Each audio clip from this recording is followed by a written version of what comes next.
बऱ्याचदा आपण bakery product घरी बनवणं शक्यतो टाळत असतो. कारण यासाठी भरपूर असा वेळ लागतो आणि भरपूर असं साहित्य लागतं असं आपल्याला वाटत असतं. पण असं अजिबात नाही आहे. कमीत कमी वेळेमध्ये आणि कमीत कमी खर्चामध्ये आणि कमीत कमी वस्तूमध्ये आज आपण हे हेल्दी, टेस्टी असे बनपाव बनवलेले आहेत.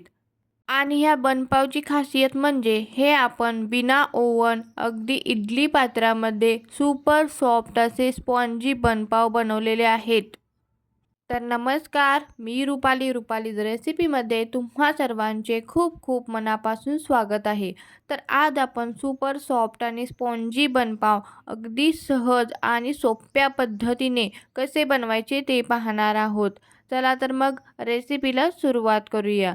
तर इथे मी हलकं कोमट पाणी घेतलेलं आहे. इथे मी अर्धी वाटी हे कोमट पाणी घेतलेलं आहे. हलकं गरम असावं किंवा कोमट असावं. आता यामध्ये मी 2 चमचे साखर घातलेले आहे आणि सोबतच मी इथे 2 ते दीड चमचे इस्ट घालायचे आहे.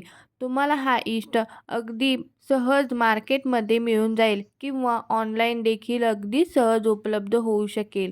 हा घातल्यामुळे बन आहे, आपला पाव आहे किंवा लादी पाव अगदी सुपर सॉफ्ट आणि स्पॉन्जी बनतात. त्यामुळे हा जरूर घालावा. आता याला छान असं मिक्स करून याला 10 मिनिटं असंच रेस्ट करण्यासाठी ठेवून द्यायचं आहे. तुम्ही इथे पाहू शकता 10 ते 15 मिनिटात हा फुलून अगदी डबल-तिब्बल झालेला आहे. वरती असं जाळीदार असा वरती फुलून येतो. याचा अर्थ असा आहे आपला यीस्ट अगदी व्यवस्थित फर्मंट झालेला आहे. जर तुमचा यीस्ट अशा पद्धतीने झालेला नसेल तर तुमचा यीस्ट खराब आहे. त्यामुळे तो वापरण्यास अयोग्य आहे. आता हा यीस्ट आपण बाजूला ठेवूयात. आता सोबतच मी एखादा बाउल घेतलेला आहे. यामध्ये मी 1च वाटीच्या प्रमाणात 3 वाटी मैदा घेतलेला आहे. तुम्ही इथे पाहू शकता.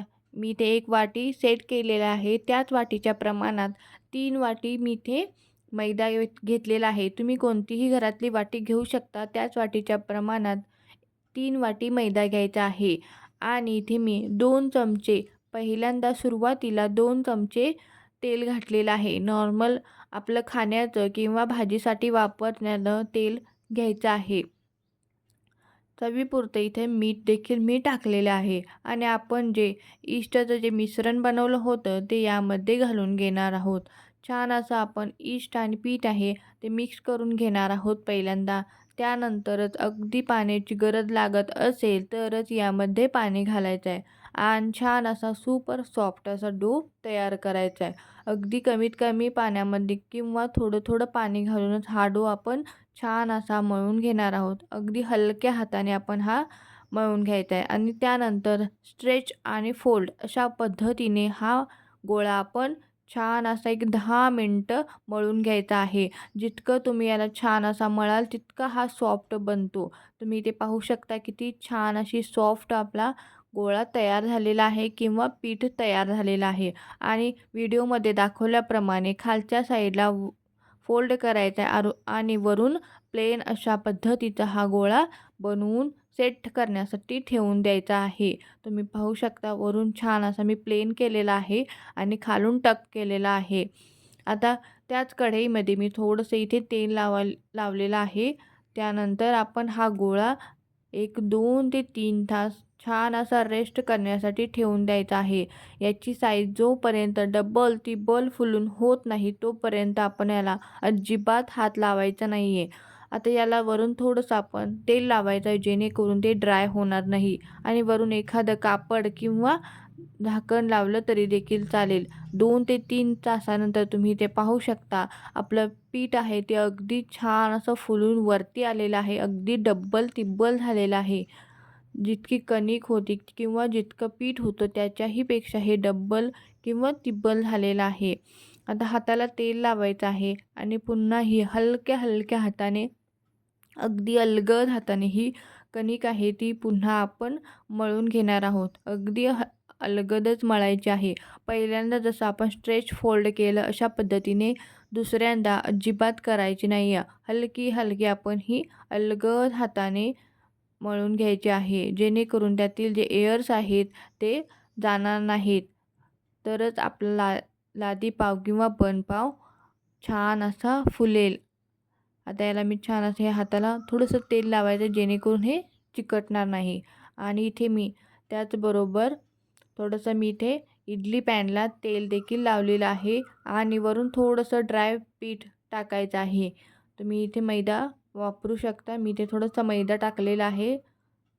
पॅनला मी थोडंसं तेल लावून वरून थोडासा असा मैदा टाकायचा आहे जेणेकरून आपले जे पाव आहे ते चिकटणार नाहीत. आणि हलकं हलकं आपलं याला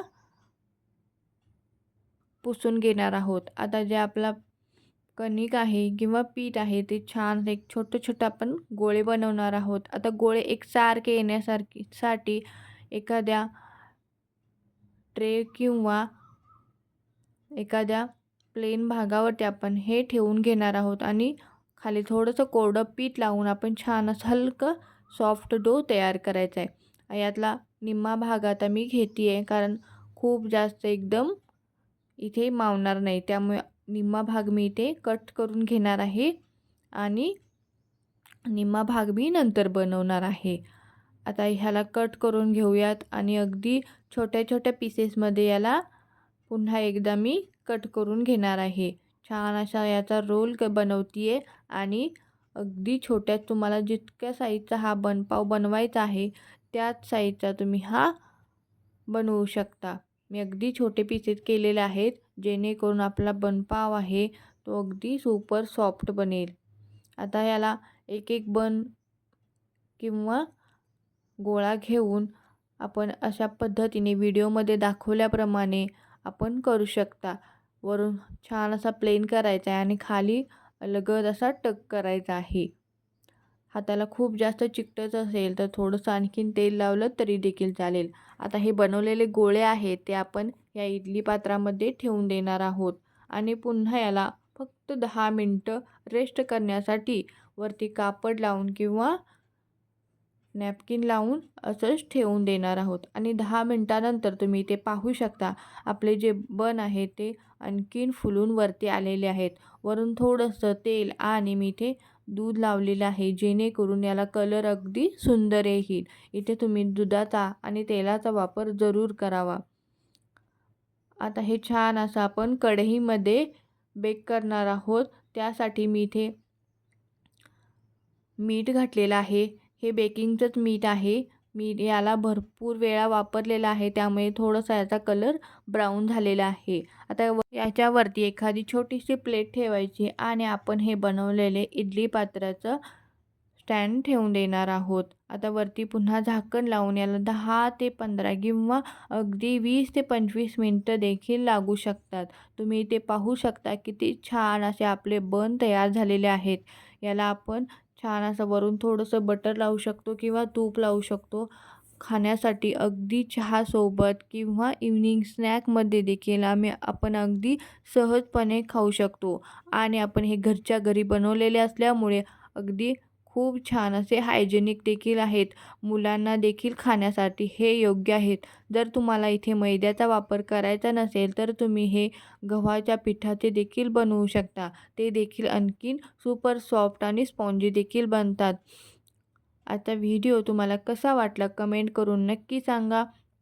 व्हिडिओ आवडल्यास व्हिडिओला एक लाईक करायला विसरू नका आणि अजून कोणकोणत्या रेसिपी आपल्या चॅनलवर तुम्हाला पाहायला आवडतील ते देखील मला कमेंट करून नक्की सांगा. व्हिडिओ आवडला तर व्हिडिओला लाईक करा, जास्तीत जास्त शेअर करा आणि चॅनलवर नवीन असाल तर चॅनलला सबस्क्राईब करा. धन्यवाद.